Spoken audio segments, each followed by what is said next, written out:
पर यदि समझदारी हो तो सती ने जाना चाहा, शिव ने मना किया, मत जा। अनुभव था, और इतने बड़े अनुभवी हैं महाराज, सती के कितने जन्म हो गए और भगवान शिव जब से रचे हैं तब से रचे ही हैं। संहार करता है सृष्टि के, पर उनकी बात नहीं मानी। देखिए भाई, अपने घर में अपने बुजुर्गों की बात तो माननी चाहिए ना।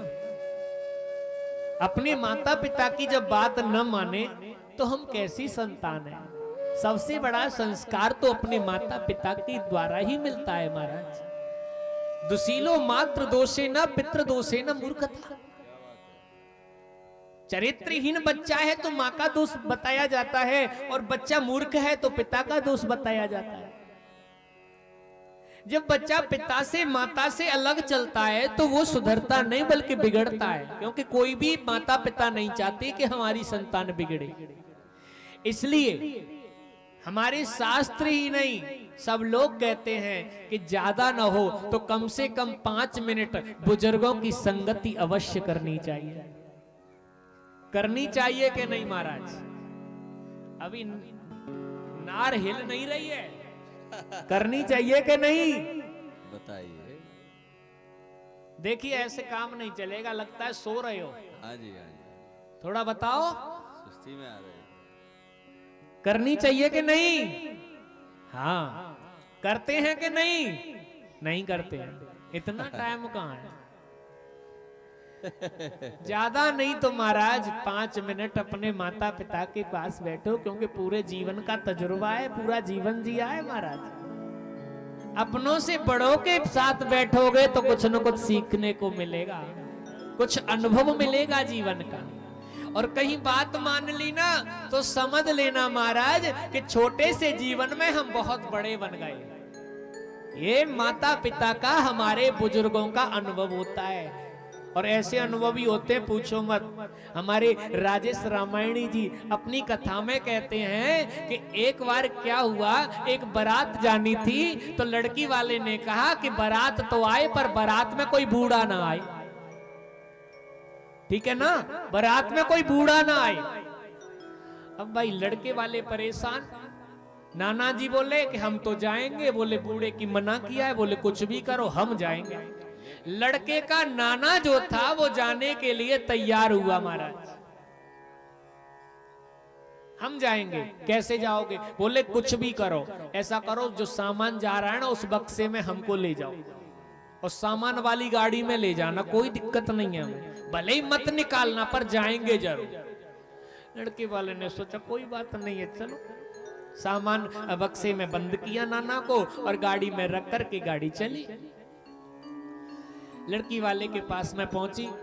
लड़की वाले ने, जो पिता थे, उन्होंने कहा जाओ देख के आओ कोई बूढ़ा तो नहीं आया है। पूरी बारात छानबीन की, कोई बूढ़ा नहीं मिला, क्योंकि बूढ़ा तो बक्से में था, मिलेगा कहां से। अब क्या था महाराज, जब लड़की वाले के पास में लड़के वाले बारात लेकर के पहुंचे तो लड़की वाले के पिता, लड़की वाले ने पिता ने उनसे एक शर्त रख दी। क्या शर्त थी? बोले भाई विवाह तभी होगा जब हमारे गांव की नदी में पानी की जगह दूध बहाओगे। ठीक है ना, विवाह तभी होगा जब हमारे गांव की नदी में पानी की जगह दूध बहाओगे।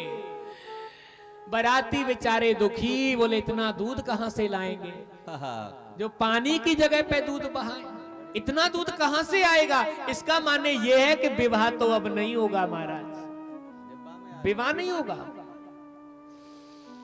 सभी बेचारे निराश होकर के अपने पास में आ गए।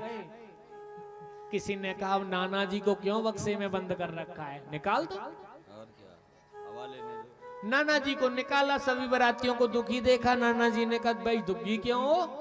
बोले लड़की वालों ने शर्त ऐसी रखी है कि अब तो दुखी है, क्योंकि विवाह तो अब होना ही नहीं है, असंभव कार्य है।